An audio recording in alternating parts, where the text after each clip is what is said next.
In this video, we will be discussing some two-column proof examples using the new angle-side theorems. So we have two givens in this first example. We are given that segment FH is congruent to segment GJ. So I'm going to start by labeling my diagram with tick marks. And then we're given that triangle FKJ is isosceles with segment FK congruent to segment JK. And we want to prove that triangle FKH is congruent to triangle JKG. Now, since these are overlapping triangles, I'm going to go ahead and highlight them in two different colors. So triangle FKH, I'm going to highlight here in, I'm going to highlight it in red. So FKH would be this triangle in red. And then in blue, I'm going to highlight triangle JKG.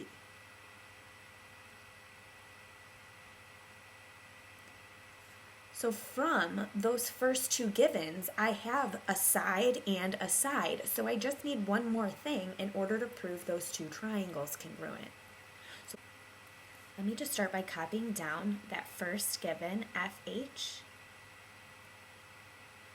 is congruent to GJ. And then I'm going to copy my second given, triangle FKJ is isosceles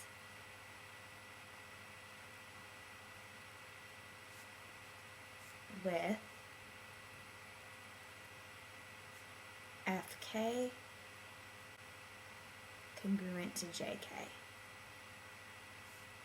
And those are my two givens, and like I said, those are both sides in the triangles. So I'll put a side and a side.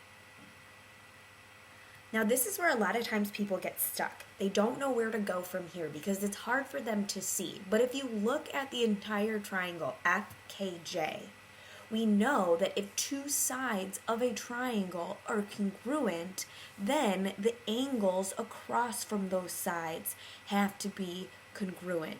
So notice the angle across from JK is angle F.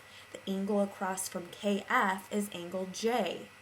So sometimes that's hard to recognize, but always if you get stuck, look to see, is the larger shape a triangle, and do I have two congruent sides or two congruent angles? Because that will help you whenever you get stuck, especially in this section.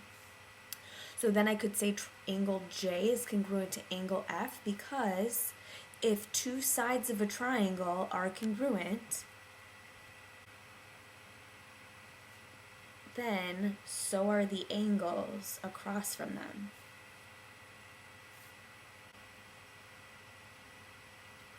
Now notice that these angles are in the triangles that we're trying to prove congruent. So now we can go straight to our conclusion and say that triangle FKH is congruent to triangle JKG.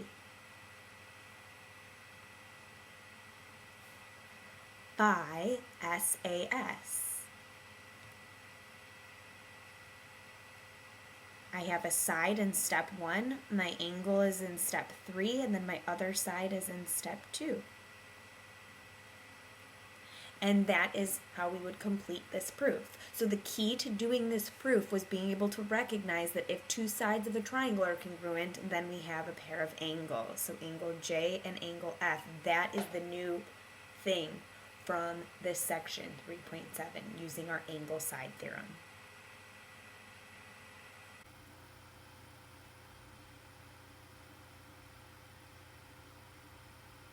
Okay, in this last example, we are given that angle 3 is congruent to angle 4, so I'm going to put tick marks on those angles. We're given that segment BX is congruent to segment AY, and that BX and AY are perpendicular to segment WZ. And we want to prove that the large triangle, triangle WTZ, is isosceles. So this one may be a little bit more challenging for you to do, but I would like you to take a minute, attempt this proof, get as far as you can based on that given information, and see if you can get to proving that that large triangle is isosceles. You're going to see proofs similar to these. very often in this chapter. So pause the video here, try the proof, and then when you're ready, press play to check your answers.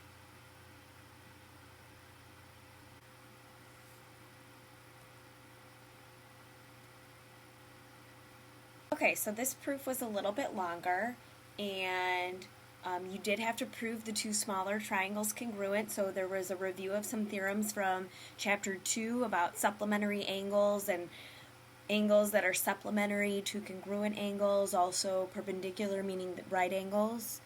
Once you have the two triangles congruent, you had to use angle W and angle Z to prove that the entire triangle WTZ was isosceles.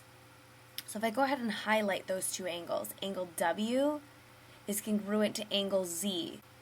Notice that those angles are in the smaller triangles, but they're also angles in the large triangle. So, by our new theorem about isosceles triangles, we can prove that triangle WTZ is isosceles because if two angles in a triangle are congruent, then it is isosceles.